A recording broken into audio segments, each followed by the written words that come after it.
나의 등 뒤에서 나를 도우시는 주, 나의 인생 길에서 지치고 고나여 매일처럼 주저앉고 싶을 때 나를 밀어주시네.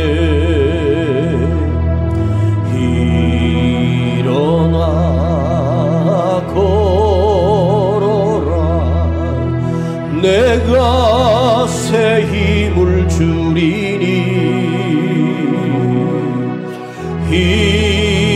일어나 너 걸어라, 내 너를 도우리. 나의 등 뒤에서 나를 도우시는 주, 평안히 길을 갈 때 보이지 않아도 지치고 공하여 넘어질 때면 다가와서 내미시네. 일어나 걸어라, 내가 새 힘을 주리니. 일어나 너 걸어라, 내 너를 도우리. 나의 등 뒤에서 나를 도우시는 주, 내 때로 뒤돌아보면 여전히 계신 주, 찬찬한 미소로 바라보시며 나를 재촉하시네. 일어나 일어나 걸어라, 내가 새 힘을 주리니. 일어나 너 걸어라, 내 너를 도우리. 일어나 걸어라, 일어나 걸어라, 내가 새 힘을 주리니. 일어나 너 걸어라, 내 너를 도우리. 한 번 더 일어나 일어나 걸어라, 내가 새 힘을 주리니. 일어나 너 걸어라, 내 너를 도우리.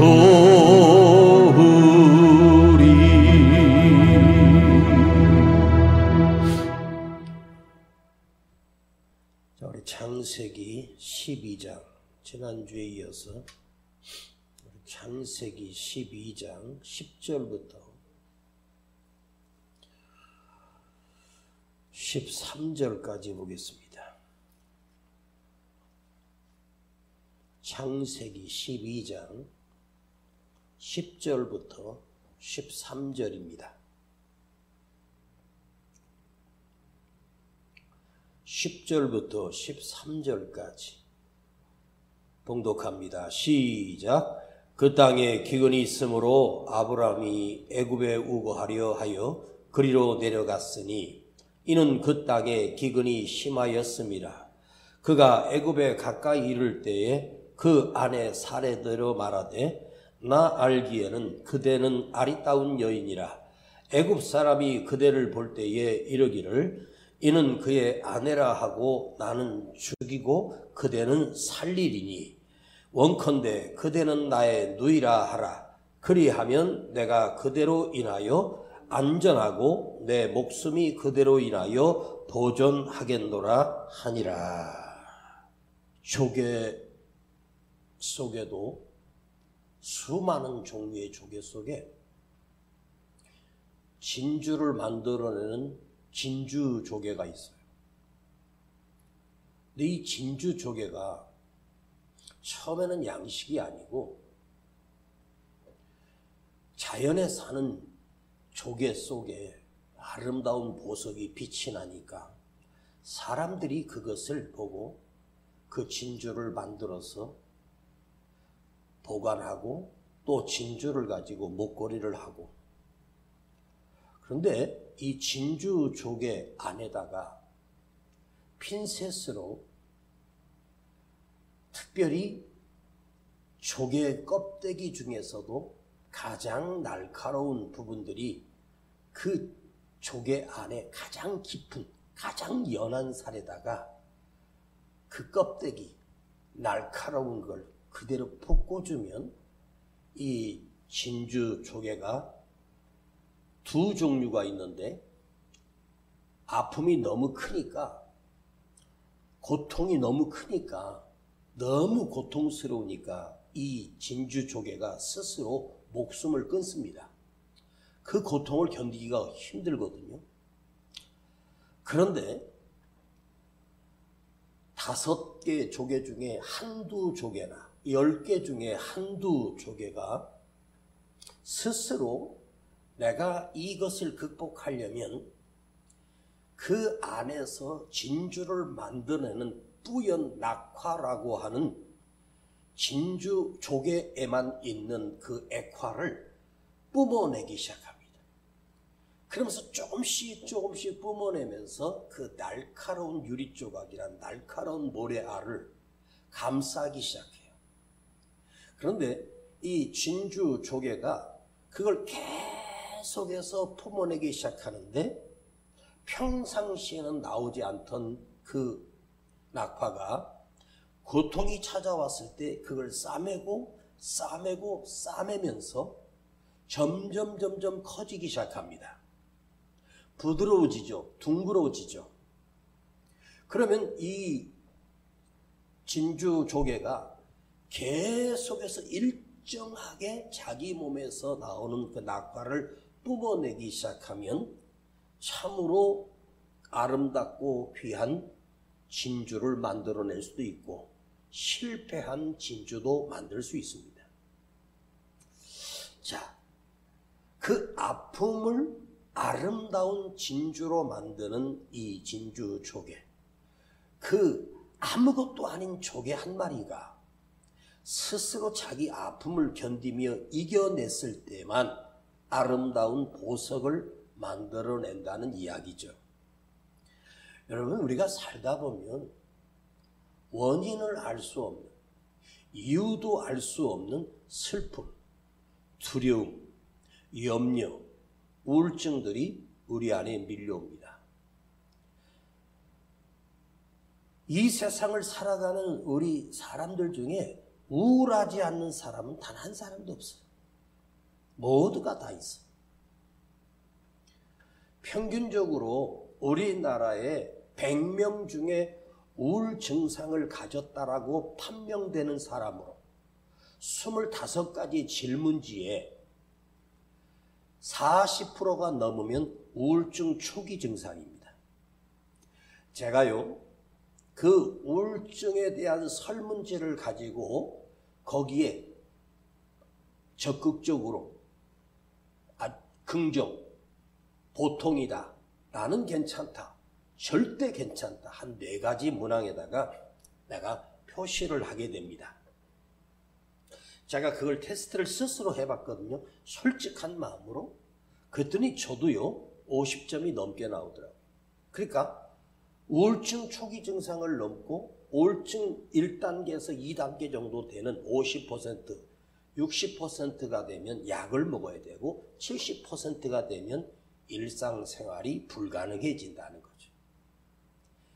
그런데요, 이게요, 우울증세, 두려움 증세라고 하는 것이 가장 중요한 게 뭐냐면 그 우울증이 나를 다스리고 지배를 해버리면, 그 두려움이 나를 다스리고 나를 지배당하는 순간 우리는 매사가 슬프고 모든 일이 귀찮고 모든 일이 우울해지기 시작한다는 거예요. 누구에게나 다 찾아와요. 그런데 가장 중요한 건 뭐냐면 그 우울하고 두려움과 슬픔을 내 안에서 내 스스로 이걸 어떻게 해석을 하느냐는 거예요. 어떻게 답을 낼 것이냐는 거죠. 슬프지 않은 사람이 어디 있고 아프지 않은 사람이 어디 있으며 두려움이 없는 사람이 어디 있겠습니까? 미래가 두렵고 오늘이 두렵고 매일 두려워요. 나에게 찾아온 위기. 그런데 그 문제의 크기를 보면 그 찾아온 걸 내가 정밀하게 분석을 해보면 사실은 아무것도 아닌 거예요.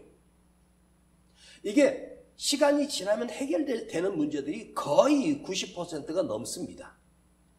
슬플 수 있어요. 하나님께서 우리를 만들 때 슬프게 만들어서 울게도 하셨거든요. 그건 당연히 있는 거예요. 인정하는 거예요.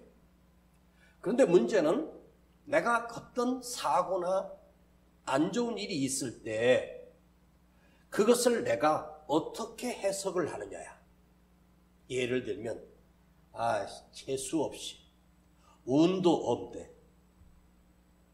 우리가 차를 끌고 다니다 보면 접촉사고도 나고 긁히기도 하고, 여러분 이렇게 차가 많은데 사고가 왜 없겠습니까? 안 하면 또 차가 또 뭐가 고장 날 수도 있고 그래요. 응? 그 몇만 킬로 몇십만 킬로 탔으니 고장 나는 거죠. 재수 없는 게 아니고 정말로 생각지 못한 곳에서 사고는 날 수 있고 생각지 못한 곳에서 사건이 일어날 수 있어요. 어떤 나이 드신 분이 시장 그 골목에 트럭을 몰고 브레이크를 밟는 게 아니라 엑셀레이터를 밟아가지고 그냥 수십 명을 쳤어요. 시장 골목에 들어가면 양쪽에 가게가 있고 거기 차 한 대 간신히 다니는 그 좁은 데를 트럭이 그냥 막 시속 100km 이렇게 실주해버린 거예요. 그러다 어디를 꽝 받으면서 차가 섰어요.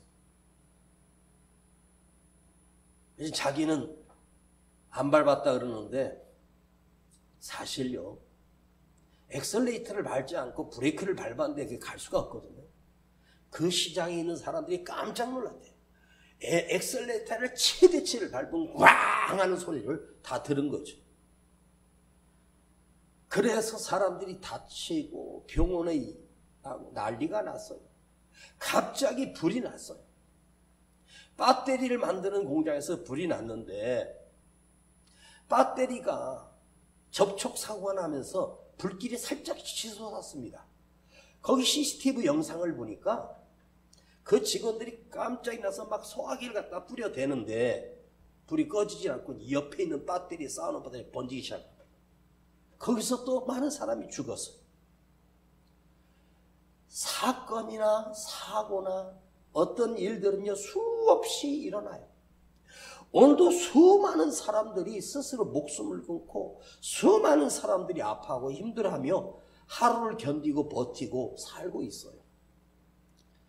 그런데 내 마음 자체도 같이 쓰러져 버리면, 내 생각까지도 무너져 버리면 이제는 무엇을 해야 되겠습니까?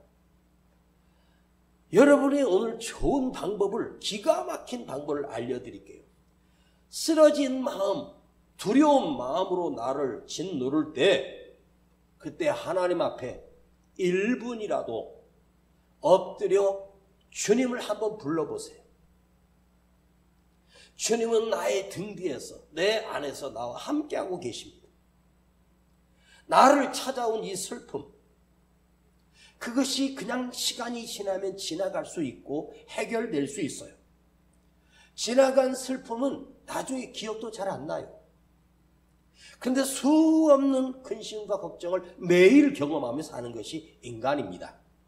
이것이 시간이 지나서 해결되겠지, 시간이 지나서 끝나겠지. 그냥 지나갔습니다. 그러면 휴, 다행이다. 집사님, 이제 어떻게 걸어서 나왔어 오늘? 어떻게 걸어서 나왔냐고 오늘. 이제 걸을 수 있어? 쩔뚝거리고 왔어. 아유. 자. 수술하고, 그것도 기부스하고, 아이고, 고생 진짜 많이 했어. 자, 육신의 질병이라고 하는 건요, 시간이 지나면 해결되는데, 두려운 마음이 나를 지배해버리면요, 약이 없어요. 응? 지금 병원에서 수술하셨지, 우리 집사님? 그리고 기부스를 하고 얼마나 불편했겠어. 이 다리를 구부릴 수가 없으니까 화장실 가기도 어렵고 말이야. 와, 얼마나 힘들었을까. 그래도 또 물리치료 받는다고 지하철 타고 다닌다는 얘기를 내가 들었거든. 이 기부스를 해버리면요, 몸에, 다리에 살이 쫙 빠져요. 응? 근육이 그냥 감소해버려요. 그 나이에 말이에요. 네? 그러니까요, 한 70 넘어 그냥 뭐 한번 부상을 당하지면요, 못 일어나는 사람이 수없이 많아요. 그런데 병원에 가서 지금 그것이 수술이 되고 복귀가 되는 그런 시대를 사는데, 왜 이렇게 마음의 병을 가지고 사는 사람이 이렇게 많을까? 에? 오늘 그게 찾아온 그 나쁜 손님, 찾아온 이 나쁜 놈이 내 안에서 그냥 지나가서 해결돼서 다행이다. 그러면 그 다음에 또 밀려오는 슬픔과 아픔은 어떻게 할 거예요? 내가 그걸 이겨낼 수 있으면 되지만, 내가 이길 힘이 있으면 되지만, 나이가 들어가면서요, 몸만 쇠약해지는 게 아니라 마음도 쇠약해져요. 지금 아브라함이 지난주에 말씀드렸죠. 가나안 땅에 와서 하나님 앞에 번제를 드리고 하나님 앞에 예배를 드리고 여호와 이름을 찾았어요. 그런데 갑자기 그곳에 기근이 찾아와요. 그럼 가나안 땅에 기근이 찾아오면 물이 있는 유일한 곳이 이집트예요. 거기 나일강 줄기와 수많은 강의 줄기가 있어서 흉년 때 견딜 수 있어요. 그 물으로 사람들이 다 애굽에 피난 갔다가 이제 흉년이 끝났다 하면 찾아오는 거죠. 다시 오는 거예요. 그게 쉬운 일 아니죠. 버스 타고 갈 수 있는 것도 아니고 택시 대절해 갈 수 있는 거예요. 그 먼 길을 걸어가야 돼. 가는 시간 빠른 걸음으로 가도 14일에서 15일 걸려요. 걸어서만. 잠만 자고 계속 걸어야 이집트에 도착할 수 있는 땅이에요. 그럼 끝나서 또 뭔가 흉년이 끝났을 때는 또 한 달 가까이 보따리 싸서 와야 돼. 이게 지금 가나안 땅의 현실이에요. 가나안 땅이라고 해서 젖과 꿀이 흐르는 땅이 아니라 이 가나안 땅은요, 원래요, 흉년이 한 번 오면 4, 5년, 길면 7년 이렇게 와요. 그러니까 그들은 알고 있어요. 흉년이 오면 그쪽으로 가야 된다는 거예요. 모든 사람들이 다 보따리 써서 가니까 아브라함이 어디 가시오 했더니 애굽 가야 살아. 이집트 가야 살아. 너 여기 있다가 죽어. 말라 죽어. 굶어 죽어. 아무것도 안 돼. 자, 아브라함이 그래도 하나님의 부르심을 받고 가나안 땅에 와서 예고도 없는 흉년을 만났을 때 만일 아브라함이 니들은 잘 갔다 와. 나는 여호와 하나님이 계시니까 걱정 없어. 하나님이 날 지키실 거야. 아브라함이 거기서 견디고 버텼다면 아브라함이 그 가나안 땅 흉년 속에 아브라함이 망했을까요? 아니죠. 여호와 하나님께서 아브라함에게 샘물을 터뜨리시고 샘을 파괴하셔서 오히려 흉년 중에도 더 큰 복의 근원이 될 수 있는 기회였어요. 누가 기근을 좋아하고 누가 흉년을 원하고 누가 고난을 좋아할 사람은 병들고 아플 수를 좋아하는 사람 아무도 없어요. 왜 그랬을까? 왜 그런 일이 있었지? 왜 그런 아픔이 있었지? 물음표로 끝나지 마요. 결과가 이어지는 마침표가 돼야 되지 않겠습니까? 왜 내게 이런 아픔이 찾아왔는지 그냥 온 것이 아닙니다. 그냥 왔으면 나에게는 그냥으로 끝나요. 우연히 왔으면 나에게는 우연으로 끝나요. 그런데 이걸 하나님 앞에 엎드려 기도하기 시작하면서 이 문제가 내 안에서 해석되기 시작하고 오히려 그 가난과 기근과 흉년이 하나님께서 나를 축복되게 하는 복된 자가 되는 놀라운 기회가 된다는 사실입니다. 시험을 만나거든 온전히 기쁘게 여기라. 성경은 이렇게 말해. 이는 너의 믿음이 시련이 인내를 만들어내는 줄 알미라. 능력이 된다는 거예요. 여러 가지 시험을 만나거든, 수많은 아픔을 만나거든 온전히 기쁘게 여기라. 이게요 쉽지 않죠. 기쁘게 여기기가 쉽지 않아요. 내가 그럼에도 불구하고 이걸 기쁘게만 해석할 수 있다면, 오 주님 감사합니다라고 해석할 수만 있다면 얼마나 좋을까. 그러나 육을 가진 우리 인간은 그걸 기쁘게 여기기가 힘들죠. 지나간 다음에 오 주님 감사합니다는 할 수 있어. 그 순간에 주님 이 고난 주셔서 감사합니다, 이 아픔 주셔서 감사합니다 할 수 있는 사람들이 얼마나 되겠습니까? 여러분, 오늘 아브라함의 인생을 묵상하면서 아브라함은 여러분 실패했습니까? 망했습니까? 가나안 땅에 도착해서 하나님을 만나고 하나님이 그에게 나타나셔서 여호와 하나님을 그 눈으로 보게 하셨어요. 여호와 하나님께서 아브라함을 만나주시는 기적이 일어났어요. 그래서 처음 찾아온 기근 앞에, 흉년 앞에 갑자기 아브라함이 아직도 여전히 현실이 보이고 환경이 보이고, 여러분 성경의 처음에 믿음의 사람, 위대한 믿음의 사람의 믿음의 조상된 아브라함마저도 기근과 흉년이 오니까 두려웠고 현실 앞에 무너지기 시작했어요. 그래서 사람들 따라 틈에 끼어서 애굽으로 내려갑니다. 자, 그 땅에 기근이 찾아왔다. 애굽에 잠깐 거류했다가 잠깐 피했다가 올 것이다. 잠깐 피했다가 오는데 뭐가 문제냐? 그런데 창세기 12장 4절에 보면 하나님께서 아브라함을 이끌 때 그는 말씀을 따라갔다고 해요. 하나님의 말씀을 들으며 갔다고 해요. 가나안 땅까지 올 때까지 아브라함이 하나님께서 계속해서 지시하시고 음성을 들려주셨어요.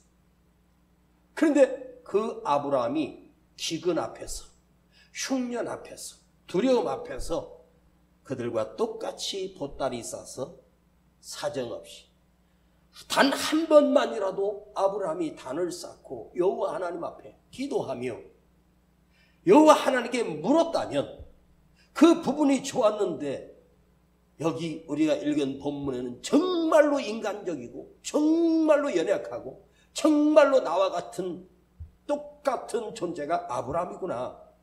그러니까 여러분 위로를 받아야 되는 게 뭐냐면, 아브라함도 이렇게 무너지는데 내가 왜 안 무너지겠어요? 그대는 왜 안 무너지겠어? 다 무너져. 기근 앞에. 기근은 현실이고 환경이에요. 먹고 살 것이 없어요. 그 말씀을 따라왔던 아브라함이, 그 말씀을 친히 들었던 아브라함이 여호와 하나님 앞에 물었으며, 여호와 하나님, 이 흉년의 제가 애굽으로 가야 됩니까? 여기 있어야 됩니까? 라고 아브라함이 하나님께 한 번만 물었어도 하나님께서 잘 갔다 와 그러겠습니까? 넌 견뎌라.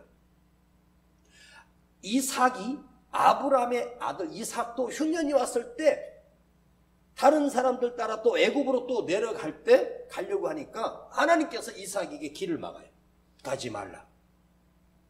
그리고 이삭이 그 음성을 듣고 거기서 장막을 치고 땅을 파기만 하면 우물이 터지기 시작합니다. 참 신기하죠. 여러분, 우리는 기근이 오고 어려움이 오면 너무 쉽게 생각해. 너무 쉽게 착각해. 상식적으로 선택하고 현실을 보고 선택하고 환경을 보고, 그러니까 자기 경험대로 살려고 하는 습관이 우리에게 있어요. 내 방식으로 살려고 하는 것들이 우리에게 있어요. 예수를 수십 년을 믿어도 우리는 자기 생각대로 살아요. 정말로 단순한 결정이잖아요. 근데 이 단순한 결정이 내려가서 자기 아내를 빼앗겨요.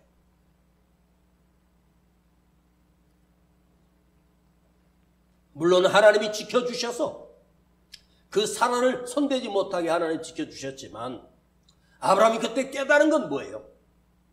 야, 애굽 땅에도 하나님이 계시네. 애굽 땅에도 여호와께서 계시는구나. 하란 땅이 있을 때 하나님이 음성을 들었어요. 그 통가에 오는 계속 말씀을 들었어요. 애굽이 어디입니까? 가장 번성한 도시요, 가장 번성한 나라요. 거긴 정말로 물줄기가 있는 곳이요. 그러니까 거기는 하나님 없이도 살 수 있는 곳이 애굽이거든요. 애굽을 번역하면 세상이에요. 하나님 없는 인생. 지금 아브라함은 아무 생각 없이 보따리를 싸서 그 행렬에 따라 같이 갑니다. 단순한 결정 하나가 그 인생의 엄청난 실패와 쓰라림을 경험하게 되죠. 비참함을 경험해요. 아브라함이 그날 자기 아내를 빼앗기고 그 지역의 왕궁에 밤에 불이 켜 있는 걸 보고 그때서야 내 사랑하는 아내를 빼앗겼어. 그때서 아브라함이 하나님을 불러요. 하나님이 나타나셔서 그 왕에게 너 이 여자 건드리면 너 죽어. 손 하나 대지 마라. 이런 엄청난 일이 일어나요. 그러면 그 전에 아버지 하나님, 여호와 하나님, 흉년에 가야겠습니까? 하나님은 반드시 너 거기 머물러라. 거기가 복된 자리다. 내가 너를 보호하고 내가 너를 지킬 것이다. 두려워하지 말라. 그리고 저 나무 밑에 돌이 있지. 거기 1m만 파. 거기서 샘물이 터질 거야. 너 흉년에도 끄떡없는 풍성한 물을 내가 너에게 줄 거야. 아브라함이 가나안 땅에 왔으니까 이제 믿음의 사람이고 가나안 땅에 왔으니까 믿음이 세워진 줄 알았는데 거기서 예배를 드리고 여호와를 만나고 기도를 했고 하나님이 들으셨고 기쁘게 하셨어. 그런데 문제는 뭐냐? 잘 들으세요. 기근 앞에서, 고난 앞에서 그 믿음이 와르르 무너져 버립니다. 기근 앞에서 아브라함이 믿음이 있는 사람인 줄 알았는데 그 속에 믿음이 없었습니다. 믿음이 작동되지도 않았고 말씀이 작동되지도 않았다는 거예요. 여러분, 아무 문제 없을 때는 믿음이 좋은 것처럼 보여지지만 흉년을 만나면 그때 진짜 믿음이 믿음으로 드러나게 돼 있어요. 내게 문제가 닥치면 인간은요 당황스럽고 절망하고 낙심하는 것이 그것이 누구나 다 그래요. 저도 그럴 때가 수없이 많아요. 평상시에는 다 괜찮아. 진짜 문제는 뭐냐면 갑자기 찾아온 사고, 갑자기 찾아온 두려움 앞에서, 그 고난 앞에서 내 가슴 속에 한 자락 잡았던 그 말씀이 튀어나오고 그때 들려졌던 말씀이 기억나기 시작하고 그 말씀의 끄트머리를 잡고 그 말씀을 의지하고, 그게요 쉬운 것처럼 보여지지만 쉬운 게 아니에요. 여러분, 두려움 앞에 있을 때 들렸던 말씀, 내가 읽었던 말씀이 내 안에서 쑥 튀어나와 그 말씀 붙들고 다시 살아나기를 축복합니다. 그 말씀 붙들고 다시 회복되기를 축복합니다. 오늘날 교회에 다니는 성도들, 예수 믿는 사람들 수없이 많습니다. 그런데요, 모두가 다 공허한 신앙생활, 의미 없는 기도생활, 말씀의 은혜는 받는 것 같은데 기근이 오고 흉년이 오고 어려움이 오면 다 버리고 세상으로 갑니다. 쉽게 떠나버립니다. 이것이 지금 현재 대한민국 교회의 현실이고 성도들의 모습입니다. 거기서 끝까지 견디는 것이 아니에요. 애굽이라고 하는 것은 세상의 방식대로 살아야 잘 사는 곳이 애굽입니다. 세상의 상식을 알아야 되고 세상의 방법을 알아야 됩니다. 기근이 오면 다 그쪽으로 가야 돼. 아주 당연하고 평범하고 누구든지 그렇게 선택해. 다른 사람들은 그게 갔다 와도 돼. 그러나 아브라함은 거기서 견뎠어야 돼. 아브라함은 버텼어야 돼.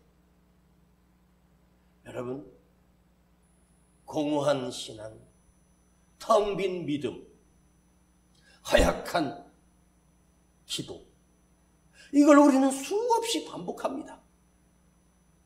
여러분, 아브라함은요, 보세요. 그 많은 사람들 중에 하나님께서 아브라함을 택하여 불러준 하나님의 비전이 있었기 때문에 그가 믿음의 조상이 된 거예요. 우리도 이 세상의 수많은 사람들 중에 여러분의 택함을 받아서 하나님 비전이 내게 비춰줘. 내가 믿게 된 이 놀라운 사실. 그런데 고난 앞에서 우리는 쉽게 무너진다는 거죠. 우리가 인정해야 돼. 누구나 다 마찬가지. 어떤 분들은 성경을 창세기부터 계시록까지 노트에다가 필사를 해서 그걸 이렇게 쓰는 사람이 있습니다. 어디 집회를 갔더니 어떤 분이 그러더라고요. 목사님, 저는 창세기부터 계시록까지 7번을 필사해요. 와, 저는 필사를 해보려고 생각도 안 했고 필사를 하고 싶지도 않고 그냥 성경을 읽기만 했는데 그 사람은 그 손으로 그걸 다 쓰는 거예요. 그걸 쓰는데 노트가 이만큼 되는 거예요. 그게 이만큼 있어. 와, 대단하죠. 여러분이 창세기부터 계시록까지 똑같이 필사를 해서 자, 10번이나 했다고 칩시다. 100번을 필사했다고 칩시다. 100번을 필사하면 무슨 의미가 있어요? 그 말씀을 펜으로 써서 내가 기억하려고 하는 거 아니에요? 그 말씀을 펜으로 써서 내 안에 담으려고 하는 게 아니에요? 노트가 남는 게 아니에요. 쓴 글이 남는 것이 아니라 그 말씀이 내 안에서 능력이 되고 내 안에서 위기를 헤쳐나갈 수 있는 권세가 있어야 되는데 필사한 게 하지 말라는 게 아니라 내 삶에서 그것이 말씀의 능력이 돼야 되는데 기억나야 되고 작동해야 되는데 무슨 소용이 있겠습니까? 말씀은요, 아는 것이 목적이 아니에요. 말씀을 많이 애웠다. 애우라고 하나님이 말씀을 우리에게 주신 게 아니에요. 성경을 배우는 것이 아니에요. 하나님께서 성경을 배워서 나를 알라고 하지 않아요. 하나님 말씀을 주신 것은 너는 나를 믿으라는 거예요. 살아계신 하나님을 믿으라는 거예요. 나를 구원하신 예수를 믿으라는 거예요. 내가 믿었던 말씀, 내 안에 담겨진 말씀만이 내 가슴 한복판에 그 말씀이 들어있으면 반드시 내 삶의 위기에서 그 말씀이 확 솟아나옵니다. 그 말씀을 찾아서, 그 성경을 찾아서 한 번 읽고 2번 읽고 10번을 읽고 20번 한 번 읽어봐요. 힘들고 어려울 때 여호와는 나의 목자시니 내가 부족함이 없으리로다. 이거 10번만 해보세요. 하나님이 나의 주인이시고 하나님이 나의 아버지시면 내가 무엇이 부족하리요? 무엇이 두려우리요? 그러니까 내 인생에 이 주신 말씀이 내 주인을 삼고 나의 주어가 될 때 그 말씀이 나를 일으켜 세우고 그 말씀이 나를 살려낸다는 사실입니다. 성경을 읽고 성경을 알고 성경을 배우고 우리 한국에는요 극성적으로 성경 공부를 많이 했어요. 제자 훈련도 많이 했어요. 그렇게 제자 훈련했던 사람들이 지금 어디 있습니까? 세상 사람 돼버렸습니다. 많이 하는 게 아니에요. 많이 배우는 게 아니에요. 믿어야 돼요. 간직해야 돼요. 그런 사람들이 말씀과 전혀 무관하게 근심과 걱정 속에 그냥 처박혀 벌벌 떨고 있습니다. 왜 그걸 필사하고 썼습니까? 믿고 내 삶에 가두고 적용하고 말씀을 붙들고 이겨내고 내 삶의 모든 기준이 말씀이 되라고 이 말씀을 우리에게 주신 거예요. 얼마나 좋은 시대를 살고 있습니까? 여러분에게 이 성경책이 주어져서 언제나 볼 수 있는 이 말씀이 있어요. 힘들고 어려울 때 말씀이 안 기억나면 그냥 두꺼운 성경 아무데나 펴서 아무데나 그냥 읽어봐요. 자, 12절을 한번 보십시다. 이게 아브라함의 모습입니다. 12절. 애굽 사람이 그대를 볼 때에 이르기를 이는 그는 그의 아내라 하고 나는 죽이고 그대는 살리리니. 아브라함이 내려가면서 사라에게 당신 너무 이쁘잖아. 거기 사람들이 당신 이쁘다고 뺏어갈 때 내 아내라 그러면 그 사람들이 나를 죽이고 당신을 뺏어갈 거야. 나는 거기 가서 죽을 거야. 그러니까 당신은 절대로 남편이라고 하지 말고 오빠라고 불러. 그러면 상관없잖아. 그러면서 아브라함이 두려움에 벌벌 떨고 있어요. 그러니까 아브라함이 머리를 쓴 거야. 아내를 빼앗기 위해서는 남편을 죽여야 되거든. 그 당시 시대가 그래. 누가 지켜줍니까? 흉년을 피해 가려고 갔는데 그 안에 아브라함 속에 진짜 있는 것은 뭐였냐? 흉년이 아니라 두려움이었습니다. 두려움이 그 안에 있었다는 거예요. 하나님을 믿고 하나님의 음성을 듣고 가나안에 왔습니다. 분명히 아브라함은 믿음의 사람이었습니다. 믿음의 사람 속에서 믿음으로 점점 성장한 줄 알았습니다. 그런데 사실은 흉년 앞에 흉년이 아니라 진짜 흉년은 그 안에 두려움으로 가득 차 있어. 두려움이 나를 다스리고 있고 두려움이 나의 왕이 되고 두려움이 나를 다스리고 있어. 오늘 여러분, 그대는 어떠하십니까? 평안이 나의 주인으로 있고 평화의 왕이 나의 왕이시고 주님이 나의 주인이십니까? 아니면 두려움 속에 떨고 계십니까? 물론 두려움이 올 수도 있어. 그런데 문제는 두려움이 나를 지배하면 안 돼. 두려움이 나를 다스리면 안 돼. 그러면 나는 미쳐 두려워 벌벌 떨다가 끝나는 거야. 매일 삶 속에 두려움이 있어요. 믿음의 사람에게도 찾아와요. 아브라함에게도 찾아왔어. 당신에게도 찾아와. 아브라함은 그 길을 가면서 두려움이 지배했어요. 내가 얼마 전에 하나님 앞에 번제를 올리고 하나님께 기도했을 때 나타나 주셨고 하나님의 음성을 들었던 사람인데도 애굽 땅으로 가니까 두려운 거예요. 세상으로 가니까 두려운 거예요. 그가 가는 방향이 세상이었어요. 약속의 땅 가나안을 버리고 세상으로 가고 있어요. 그러니 두려운 거예요. 여러분, 우리는 세상에 살아도 여러분의 간직한 가슴 속에 담겨진 이 믿음은 끝까지 가나안 땅이어야 합니다. 하나님이 주신 땅이어야 합니다. 믿음을 지켜야 할 가나안의 사람입니다. 그 두려움이 나를 다스리고 지배하고 진짜로 내려갔더니 그 두려움이 정말로 그런 일이 생겼어. 그래서 사례가 우리 오랍이라고, 제 동생입니다. 아내를 빼앗겼어. 그것도 그곳에서 제일 높은 왕한테 뺏겼어. 그땐 족장 시대니까 작은 족속들의 왕이었겠죠. 여러분, 오늘 내 안에서 자리 잡고 있는 이 두려움, 그 두려움을 몰아내고 그 안에 말씀을 가두고 말씀을 채우고 전능의 하나님, 능력의 우리 주님이 내 안에 다스리도록, 평안을 주시는 주님, 기쁨을 주시는 주님, 은혜를 베푸시는 주님, 능력을 주시는 우리 주님, 그 능력으로, 그 은혜로, 그 평안으로 여러분의 체인지 바꾸시길 바랍니다.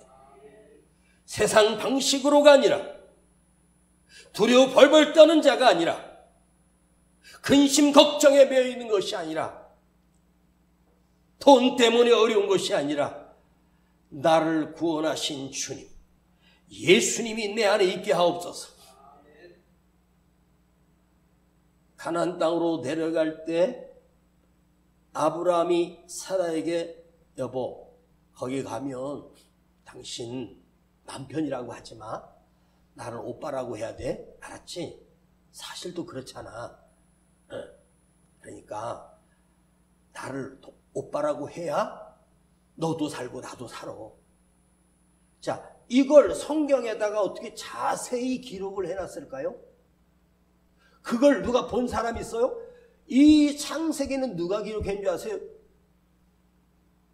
800년, 900년, 아니 400년이니까 최소한도 600, 700년 전에, 후에 모세가 하나님으로부터 받아 적은 게 창세기예요.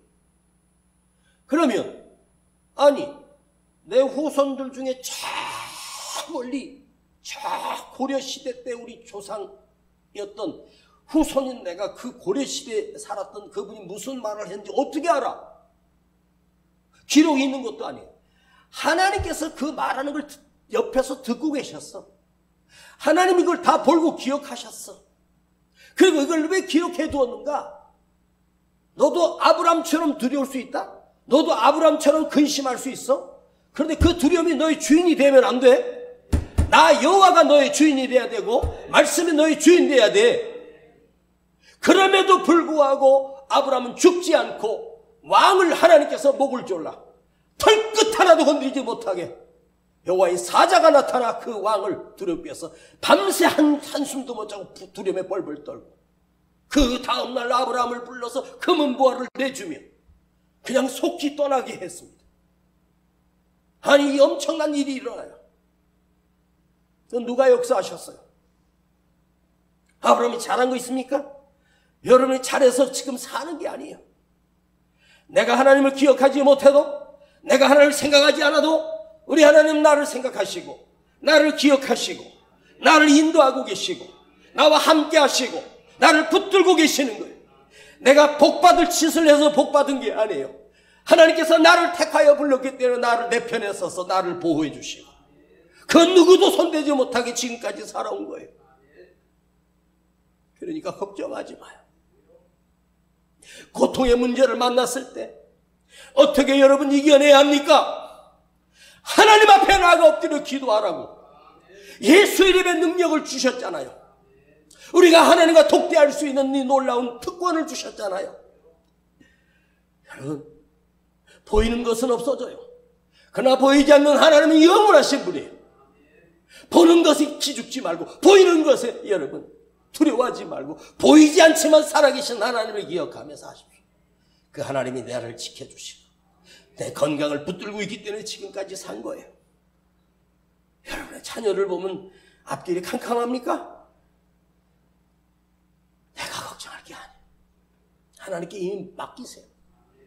지금 실패한 것 같아도 그 실패를 두려움을 변하여 기쁨이 되게 하시는 전능하신 아버지 하나님 믿으십시다. 이거 하나를 간직하세요. 나도 슬플 수 있고 나도 어려울 수 있고 아플 수 있다.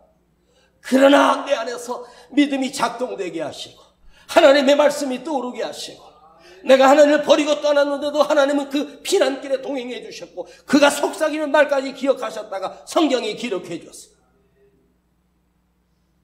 나중에 아브라함이 성경을 읽으면서 얼마나 놀랍겠습니까?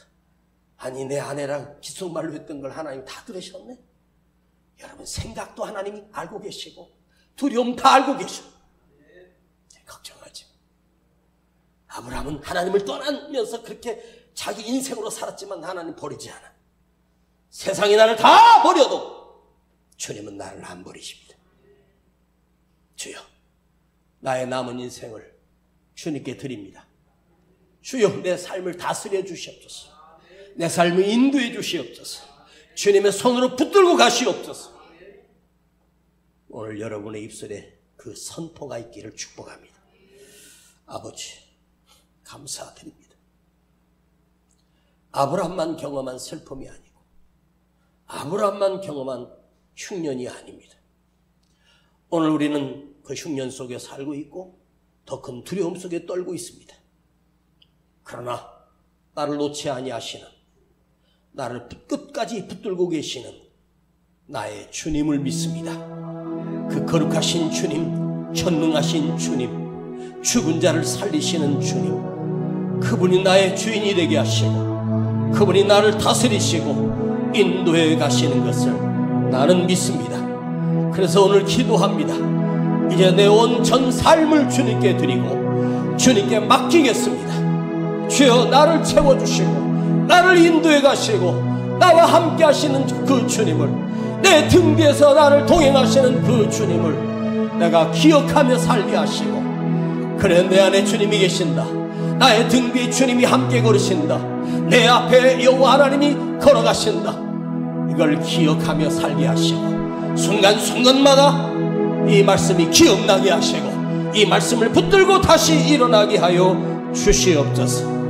예수님의 이름으로 기도하옵나이다.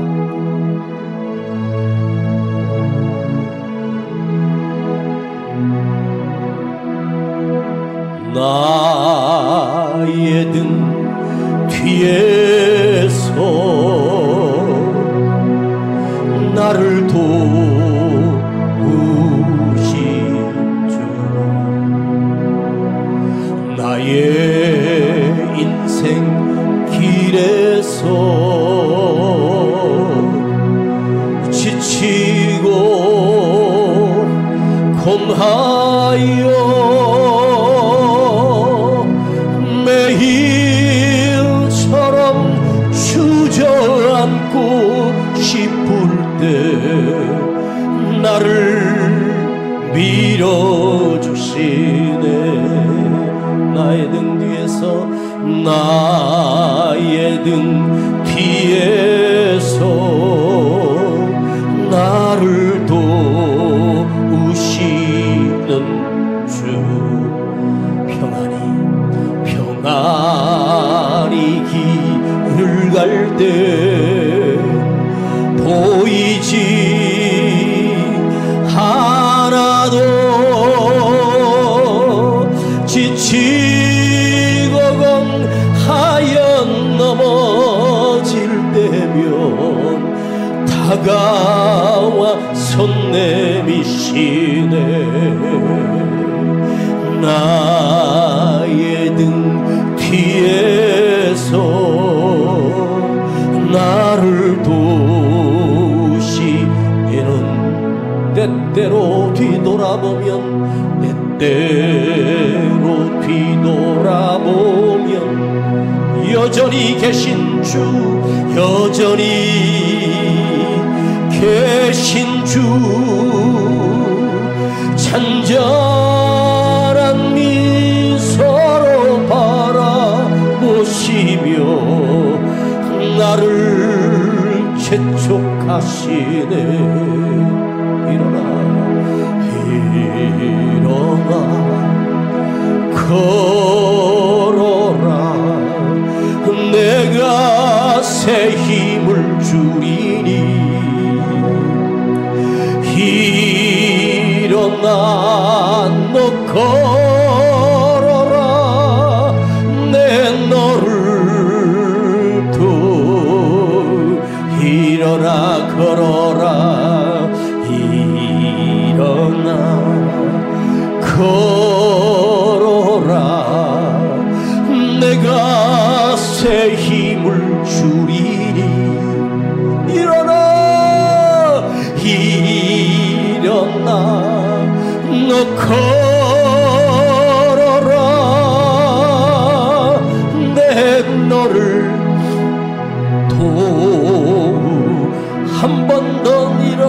걸어라. 주님의 음성을 들어요.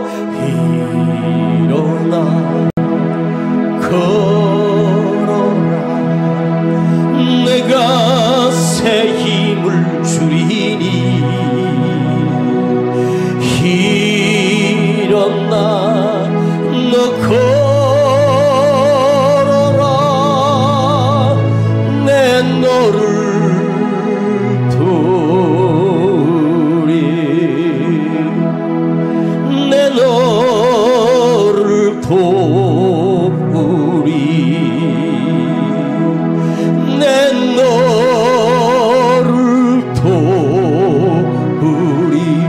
오늘 주님을 느끼기를 바랍니다. 지금까지 두려움 속에 무너지고 평안을 잃어버리고 살 때가 더 많았습니다. 매일매일 두려움 속에 사는 내 안에 주님이 내 안에 계시고 나와 동행하시며 새 힘을 주시는 주님을 느끼며 나를 도우시는 주님의 손길을 느끼기를 원합니다. 오늘도 주님이 나에게 말씀하십니다. 그대에게 말씀하십니다. 내가 너를 도우리니, 내가 너에게 새 힘을 주리니, 내가 너에게 지혜를 주리니, 내가 너를 이기게 하리라. 두려워하지 말라. 내가 너와 함께한다. 주의 음성을 듣기를 원합니다. 오전에 내 안에 믿음이 작동되게 하시고 말씀이 기억나게 하시고 회개 때마다 주님을 부를 수 있는 능력이 있게 하옵소서. 주님을 의지하는 믿음이 있게 하여 주시옵소서. 주여 부르고 간절히 기도합니다. 주여